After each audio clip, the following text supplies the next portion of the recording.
Welcome to C&EN Uncovered. I'm Craig Bettenhausen. C&EN Uncovered is a podcast series from Stereochemistry.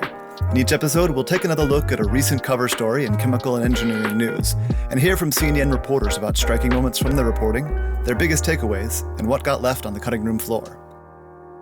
In this episode, we're talking about two recent cover stories on the lasting effects of human-made disasters on the people of East Palestine, Ohio, and Flint, Michigan. Two communities separated by less than 300 miles that have faced continued hardships after tragedy struck. Our story of 2023's Norfolk Southern freight train derailment in the Ohio town of East Palestine appeared in the February 26th issue of C&EN. Our piece on Flint appeared in the May 6th issue. We'll put links to each story in today's show notes. I'm here with C&EN physical sciences reporter Priyanka Runwal, who wrote both articles. Hi, Priyanka. Hi, Craig. Thanks for having me. So, for anyone that hasn't had a chance to read these stories yet, can you give a brief recap of what's in each article? So the two stories, like you mentioned, are about the two environmental disasters that have deeply impacted communities living in towns where these disasters unfolded. Now, in East Palestine, Ohio, a freight train carrying a whole bunch of things, including hazardous chemicals, derailed from its tracks in February 2023 and upended the lives of many people. And in a very controversial move, authorities released and burned vinyl chloride. This is a chemical that's flammable, carcinogenic, used for making PVC plastics. And this chemical, vinyl chloride, was present in 5 train cars. Now, while the EPA has maintained that the air, the drinking water, and the soil is safe, local people have reported feeling sick, and they've been worried about lingering contamination and adverse health effects. Now, the second story is about Flint, Michigan, where bad decisions were made involving the city's drinking water, and that caused lead and other metals to leach from the city's aging pipes. Now, tens of thousands of residents were exposed to dangerous levels of lead, a known neurotoxin, along with potentially carcinogenic compounds like trihalomethanes, and a waterborne bacterium that caused outbreaks of life-threatening Legionnaire's disease. 10 years on, the community is still grappling with physical and mental health problems that was unleashed by this environmental disaster. So earlier this year, I traveled to East Palestine and then in March to Flint to meet people who've been living through these crises, talk to scientists who've been doing independent environmental and health monitoring in the areas, and government officials who are in charge of protecting people in these situations.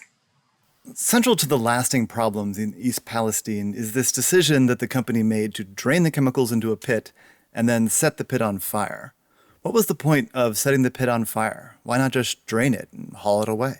Well, that was certainly one option, but Norfolk Southern and its contractors proposed to the decision makers that the release and burning of the vinyl chloride was the only viable option. An on-ground team had noted an increase in the temperature of one of the rail car's shell, and they concluded that the stabilized vinyl chloride in the tank had started to polymerize. Now, another worry was that the pressure relief devices on these rail cars had malfunctioned. So if the polymerization was occurring, pressure buildup could lead to an explosion, which would send toxic gases and shrapnel in all directions. Now, experts say that such polymerization cannot happen without an initiation compound that would trigger such a reaction. Also, the temperature, the ground crew noted, wasn't high enough to indicate that this exothermic reaction was occurring. But there is another important aspect. The temperature didn't continue to rise as one would expect to see when polymerization occurs, but the temperature had started to decline before the vent and burn decision was made.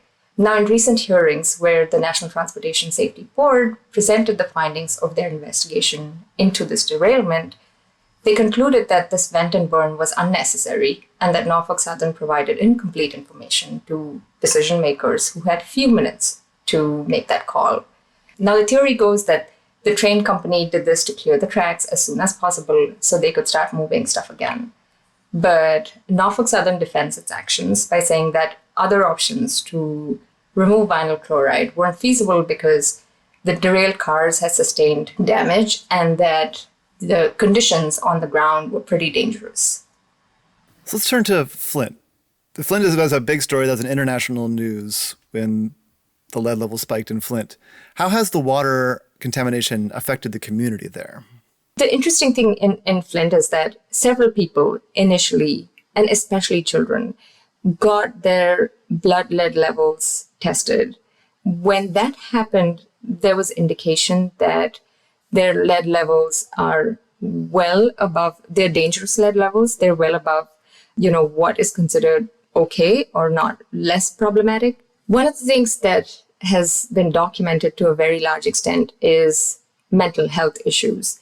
Now, living through a water crisis like this, where you have people in power that are essentially supposed to protect people and be transparent about environmental issues at play, why people may be experiencing certain symptoms that they do, the initial years of the water crisis, the initial months of the water crisis, people in power were really not being transparent with folks living in those communities. People were on the ground protesting, and you had people in power tell them, it's all fine and it's safe.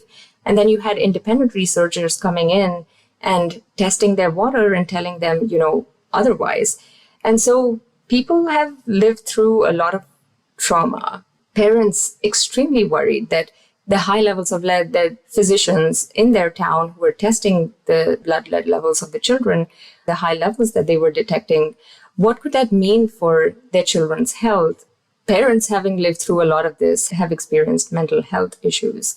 Initially, some studies had also documented reproduction-related issues in Flint women that they've linked to the water crises. So you have a whole range of things that the community has experienced initially, and issues like hypertension in adults that people are still continuing to document. So in both articles, especially the Flint one, but both of them, you had these frank and honest discussions about the impact of race and class on what's happening. Mm-hmm. Tell me about how you approach writing about some of these culturally fraught topics. In the case of Flint, I spoke to a community member who had been impacted by the Flint water crisis, who has been an activist in the community ever since the crisis unfolded. And one of the first things he told me was that, this is both a race as well as a class issue. Flint is a community where it's majority Black. It's also a community that's heavily poor. So I sort of approached the Flint story keeping in mind that this is a larger community that is dealing with the water crisis. In the East Palestine case, again, it's a poorer community. The socioeconomic dynamics in this community are very different. And so the way I sort of reported the story was talking to several people and really understanding who was impacted most by the disaster in whatever way that they were, and just really trying to write it from that lens. So in Flint, the effects are clearly about the water. But in East Palestine, where do the chemicals end up? Is it in the dirt, the air, the water? So the EPA has been monitoring the air, the water, and the soil. The testing sort of indicates that the pollutants definitely went into the soil and into the water along the railway track. So when I was there, you could see this large area that's cordoned off along the railway tracks that is, sort of called ground zero, where the train derailed, where the train cars were sort of lying derailed for a long time before the authorities sort of cleaned up that space. There are two important local waterways, Sulphur Run and Leslie Run. These are creeks that run through East Palestine, and they were especially heavily contaminated by chemicals that were spilled from the train cars. Now, over time, the amount of contaminants in the water had gone down, but the sediments at the bottom of these creeks are still potentially contaminated. The sediment has been a huge source of tension between the community and the authorities that are overseeing these cleanup efforts. Often, community members would see a rainbow-colored sheen on the water, potentially indicating the presence of lube oil that leaked from one of the train cars, and potentially other stuff. But a lot of the focus currently is to clean up and continue testing the area that's sort of around that ground zero location. So what have been the biggest discrepancies between what the agency reports are showing and what the residents are reporting and experiencing? I think especially in the initial few weeks after the train derailed, you had the EPA sort of saying, it's all fine. The air is safe based on what we're testing. The drinking water is fine. And they had cordoned off around the ground zero area that they knew was contaminated, and they were taking care of that. But on the other hand, you had people who had come back to their homes and they were experiencing several symptoms: skin rashes, nosebleeds, tingling of the lips, irritation of the nose, eyes, throat. And that was, I guess, one of the biggest discrepancies. You have people with these symptoms, and they don't really understand why suddenly they're experiencing all these health symptoms that they hadn't seen before. You had people experiencing all of this. Well, on the other side, you're hearing things are okay. It's fine. And yes, you can have some short-term symptoms, but even when chemicals are present at lower levels, and especially when there are several chemicals present at lower levels, we don't really understand, or science doesn't really understand so well, how exposure to chemicals at low levels and multiple such chemicals at low levels, their presence together could be problematic for people's health. We just don't have very good answers to those questions. A toxicologist I spoke with said that, testing for single chemicals in itself is not enough. So you and I have moved around and lived in a lot of places in our lives, but both East Palestine and Flint are more multi-generational communities. A lot of the people, if not most of the people, live in the same houses even that their grandparents and great-grandparents lived in. How's the recovery going for that community, that culture in these two towns, 1 year on and 10 years on? In Flint, there are people who have left because of the water crisis. There are people who have stayed despite the water crisis. So Jamie Davis, who is the lead in my story, one of the things that she told me was that, often she'll have people tell them, things are bad. You can see things are bad. You're worried for your children. Why don't you leave? She said that, it's not really easy for people to just leave. They've lived in that town for years. Multi-generations have lived in that town for years. That place has been home for them. But it's the economics of it also that she explained to me. For us, I think it was a 2 or 3 bedroom apartment a house that she had in Flint. She paid $600 a month for rent. But ask her to move somewhere else outside of Flint, she was going to pay a lot more. And she just doesn't make that kind of money. And just asking that question, why don't you just leave, is not something that a lot of people can do. In the case of East Palestine, Chrissy Hilton, for instance, who is the lead character in my story, Chrissy has lived in the house ever since she was born, and her family has owned it, I think, since the 1970s. It pains her to not be able to live in that house again, but she's so worried about the contamination. It pains her to not be able to go back to that home again. But at the same time, just moving out of East Palestine to another place where she can buy a home, she worries that she may not be able to afford it, or she probably cannot afford it. So for a lot of people, when you think about recovery, one thing that we have to understand, people, despite knowing that there are many environmental challenges that they're concerned about, worried about, people can't just move. So between these two cities, the root cause of the contamination is very different, but a lot of the dynamics around trying to get response from the agency and the responsible companies are similar. Flint's been about 10 years. East Palestine's been about 1 year. Are there lessons for East Palestine in what Flint has accomplished and where they've struggled? And what are those lessons? I think, like you said, the sort of situations or the sources of contamination are different. How the situation played out are different.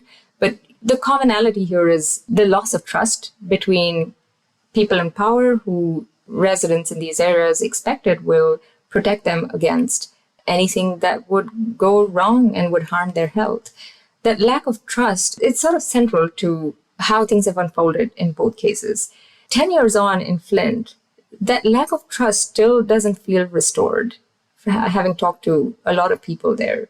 The city has, in many places, replaced the lead service lines, the galvanized iron service lines. But even though the levels of lead are below what are called, quote unquote, actionable levels, you have scientists on one hand that say that, any amount of lead exposure is not good, especially for children. At the same time, you have people whose trust was betrayed.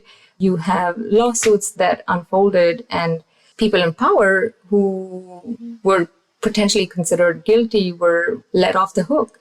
And I suspect that even as things change, that lack of trust, which we now see in East Palestine, or we have seen in East Palestine, may continue to stay because, again, you have people in power who probably did not acknowledge some of the very real symptoms that people were describing or reporting, and people talking about this unpleasant odor in their house, and all of that stuff not being taken seriously or not acknowledged properly has sort of really led to this lack of trust. And so I don't know if there are clear lessons to be learned, but there are commonalities that I've seen play out in both places. 10 years down, if I go to East Palestine and you still see people talking about lack of trust in agencies that were supposed to protect people, I would not be surprised. So as you walk the streets in these towns, do you feel like these are communities that are going to return to their pre-crisis vibrancy? Are they on the death knell? What is the feeling like actually on the streets of these towns? In East Palestine, for instance, if I knew nothing about the fact that, there was a train that had derailed, there was an environmental disaster that unfolded, I might not necessarily be able to say that there's something strange or something eerie about the place. But, you spend a day or two and you start seeing certain things that serve as very clear reminders of, what happened. You have boards or placards that say East Palestine Strong in several places in town. You walk into the grocery store or you walk into the local diner and you have the pin-up board with information about health studies one can participate in. You see trucks going in and out of East Palestine that are carrying, either contaminated soil or contaminated water. It sort of becomes obvious. In Flint, on the other hand, it has been 10 years, but, people still talk about the water crisis like it was yesterday. Again, just walking through town, you see certain reminders of the water crisis. I remember seeing a mural which has a robot on it, and it says fresh produce. And one of the things during the water crisis, public health officials, doctors told parents was to feed the children and their families fresh food, fresh fruit, fresh greens, and that sort of reduces the absorption of lead into the body, into the blood. Those little things sort of serve as reminders of that time. But again, for some people, the events are so traumatic that talking to them feels like yesterday that this happened. Priyanka, thanks for diving deep on this with us. Thank you so much for having me, Craig. So for listeners, you can find me on social media as @CraigofWaffles. Where can they find you? You can find me on Twitter. I'm at Priyanka, Priyanka _Runwal, RUNWAL. And sorry, that's X now. That's not Twitter anymore. You can find Priyanka's cover stories about revisiting East Palestine and Flint on C&EN's website or in the February 26th and May 6th print editions of C&EN. We put links in the show notes along with the episode credits. We'd love to know what you think of C&EN Uncovered. You can share your feedback with us by emailing cenfeedback@acs.org. This has been C&EN Uncovered, a series from C&EN Stereochemistry. Stereochemistry is the official podcast of Chemical and Engineering News. Chemical and Engineering News is an independent news outlet published by the American Chemical Society. Thanks for listening.